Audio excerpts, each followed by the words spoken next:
Karimnagar PMJ జ్యువెలరీలో ఈ నెల 3వ తేదీన పట్టపగలే బీహార్ ముఠా వచ్చి కాల్పులు జరుపుతూ నగల సొత్తు అంతా అపహరించుకుంది. 4 గాయాలైనాయి.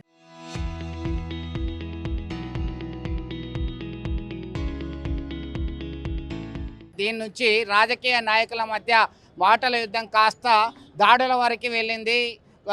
బండి సంజయ్ కేటీఆర్ పైన విమర్శ చేయడం, కేటీఆర్ బండి మీద చేయడము, తాజాగా కౌశిక్ రెడ్డి చర్చకు సిద్ధమా అని సవాల్ విసరడం. దీంతో ఒక్కసారిగా భారతీయ జనతా పార్టీ కార్యకర్తలు, బీజేఎం కార్యకర్తలు పెద్ద ఎత్తున కరీంనగర్ ఎమ్మెల్యే గంగుల కమలాకర్ క్యాంప్ కార్యాలయం వరకు రావడం జరిగింది. దీనిలో భాగంగానే ఒక్కసారిగా కౌశిక్ రెడ్డి, హుజరాబాద్ ఎమ్మెల్యే కౌశిక్ రెడ్డి ప్రెస్ మీట్లో మాట్లాడిన కొద్దిసేపటికే ఆయన వాహనం మీద దాడి చేశారు. దాదాపు 30 మంది వచ్చి విచక్షణ రహితంగా దాడి చేసినటువంటి పరిస్థితి ఇక్కడే మనం ప్రస్తుతం చూస్తున్నాం. కరీంనగర్ జగిత్యాల ప్రధానమైనటువంటి రహదారిలో ఉన్నటువంటి క్యాంప్ కార్యాలయం ఆర్ఎండ్బి గెస్ట్ హౌస్ పక్కనే ఉంటుంది.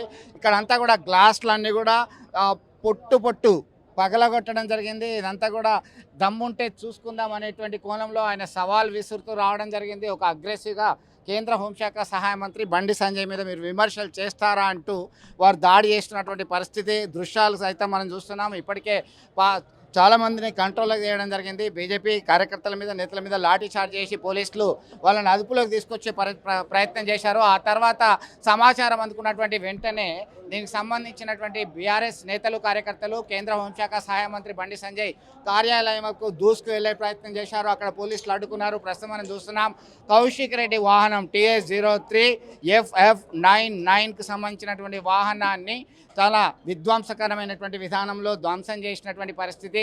గతంలో ఎన్నడూ లేని విధంగా ఈసారి పగలగొట్టారు అని చెప్పి విమర్శలు వస్తున్నటువంటి నేపథ్యం. ఇక్కడ ఉన్నటువంటి గాజుల పెంకులు ఇవన్నీ కూడా పగలగొట్టారు. ఒక్కసారిగా మీరు మా కేంద్ర హోంమంత్రి బండి సంజయ్కి వ్యతిరేకంగా మీరు మాట్లాడితే మా తడాకా చూపెడతామని చెప్పడం జరిగింది. పోలీస్ బలగాలు, ఏసీపీ, టౌన్ ఏసీపీ, అలాగే ఇతర అధికారులందరూ కూడా ఇక్కడికి వచ్చి పరిస్థితిని పర్యవేక్షిస్తున్నారు, సమీక్షిస్తున్నారు, సీసీ ఫుటేజ్ పరిశీలిస్తున్నారు. ఇప్పటికే పలువురిని అరెస్ట్ చేశారు. ఎవరెవరు దీనిలో పాల్గొన్నారు, ఏం జరిగింది అనే కోణంలో విస్తృతంగా గాలింపు చర్యలు చేపట్టి ఖచ్చితంగా అరెస్ట్ చేస్తామని చెప్తున్నటువంటి పరిస్థితి గమనించవచ్చు. దీనిలో భాగంగా మనం చూస్తున్నాం ఇప్పటికీ టెన్సివ్ సిచ్యుయేషన్ని కంట్రోల్ చేయడంలో భాగంగా ముందుకు వస్తున్నటువంటి పరిస్థితి. ఒకసారి లోపల సైతం ఇంకా అగ్రెసివ్గానే కొనసాగుతుంది. లోపల ఉన్నటువంటి అగ్రెసివ్ సిచ్యువేషన్ కూడా ఒకసారి చూద్దాం. దీనిలో భాగంగానే ఒక దాడికి ప్రతి దాడులు తప్పవంటూ హెచ్చరికలు, వార్నింగ్లు ఇస్తున్నటువంటి పరిస్థితి పోలీసులకు పెద్ద తలనొప్పిగా మారింది. ఇటు ట్రయాంగిల్ పొలిటికల్ వార్గా మారింది ఈ సిచ్యువేషను. ఇటు బీఆర్ఎస్, కాంగ్రెస్, అలాగే బీజేపీ నేతల మధ్య మాటల యుద్ధం కాస్త దాడులకు పురిగొల్పేలా చేసిందనుకోవడంలో సందేహం లేదు. ఇదంతా కూడా చూస్తున్నాం. ఒక్కసారిగా ఈ క్యాంప్ కార్యాలయం, ఇక్కడే ఈ క్యాంప్ కార్యాలయం లోపలికి వెళ్ళినటువంటి విషయంలో వీళ్ళంతా కూడా ఒక టెన్సివ్ సిచ్యువేషన్ ఫేస్ చేయాల్సినటువంటి పరిస్థితి గమనించవచ్చు.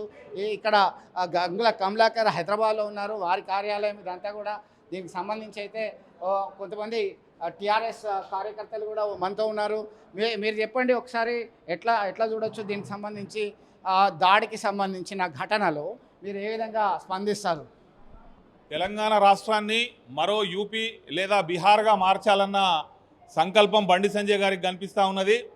కరీంనగర్లో 4 రోజుల క్రితం ఏదైతే బంగారం షోరూంలో దొంగలు పడి కాల్పులు జరిపి బంగారం ఎత్తుకొని పోయినరో ఆ సంఘటనలో అక్కడ బాధితులను పరామర్శించడానికి కేటీఆర్ గారు ఇక్కడికి వచ్చి తెలంగాణ రాష్ట్రంలో నెలకొన్నటువంటి శాంతి భద్రతల సమస్య మీద రాష్ట్ర ప్రభుత్వాన్ని నిలదీస్తే, హోంమంత్రి కూడా అయినటువంటి ముఖ్యమంత్రి రేవంత్ రెడ్డి గారిని నిలదీస్తే బండి సంజయ్ గారికి సురుకు తలిగింది. ఎందుకనంటే వీరు రేవంత్ రెడ్డి గారికి సహాయ మంత్రిగా పనిచేస్తూ ఈ రాష్ట్రంలో జరుగుతున్నటువంటి ప్రతి వైఫల్యానికి వీరు కూడా బాధ్యత వహించాల్సిన అవసరం ఉన్నది.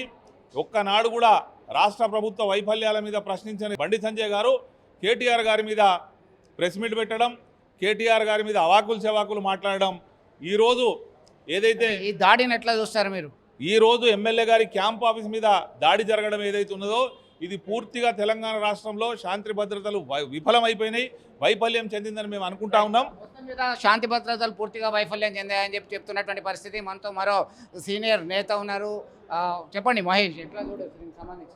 ఈరోజు ఒక గౌరవ ఎమ్మెల్యే గారు వారు ఇక్కడ ప్రెస్ మీట్ పెట్టుకొని వారు ఏదైతే ఉన్నదో సమాజంలో జరుగుతుంది కానీ ప్రతిపక్ష పార్టీలు ఎలా చేస్తున్నారో ఆ ఉద్దేశం తీసి ఇక్కడ ప్రెస్ మీట్ పెడదామంటే మా కార్యకర్తలతో పాటు మా ఆఫీస్లో ఇది ప్రభుత్వం ఆఫీస్ కౌశిక్ రెడ్డి గారి ఇల్లు కాదు, లేదా గంగుల కమలాకర్ ఇల్లు కాదు, పార్టీ కార్యకర్త ఇల్లు కాదు, ప్రభుత్వం తెలంగాణ ప్రభుత్వం ఉన్నప్పుడు బీజేపీ కార్యకర్తలు బీజేపీ కార్యకర్తలు కూడా చెప్తున్నారు, మా కేంద్ర హోంశాఖ సహాయ మంత్రి బండి సంజయ్ మీద ఆధారాలు లేని విమర్శలు చేశారు, చర్చకి రమ్మని చెప్పి పిలిచారు వారే, అందుకే వచ్చాము, గీతాభవన్ కాదు కార్యాలయం వారున్న దగ్గరికే వచ్చామంటున్నారు. మేము ప్రెస్లో చెప్తున్నాం, మీరు కూడా ప్రెస్ పెట్టి 100 మంది చెప్తే 1000 మందితో కూడా మీరు ప్రెస్లో మమ్మల్ని విమర్శించాలి.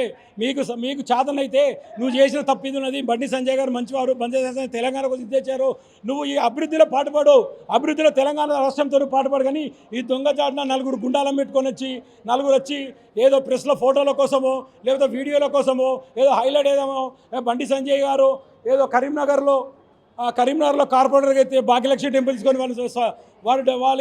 వారి అడ్వర్టైజ్మెంట్ కోసం మీరు ఎట్లా చూస్తారు ఇప్పుడు ప్రజెంట్? వారు బండి సంజయ్ గారు నేను కరీంనగర్లో నడుస్తుంది, నేను గుండాయుధం చేసిన నాది నడుస్తుంది, కేంద్ర నాయకత్వం అది గమనించాలని ఇవాళ బండి సంజయ్కి కేంద్రంలో పేరు రావాలని చేసిన దొంగచాటు కానీ ఆయన ఏదో ప్రజలకు చేసింది లేదు.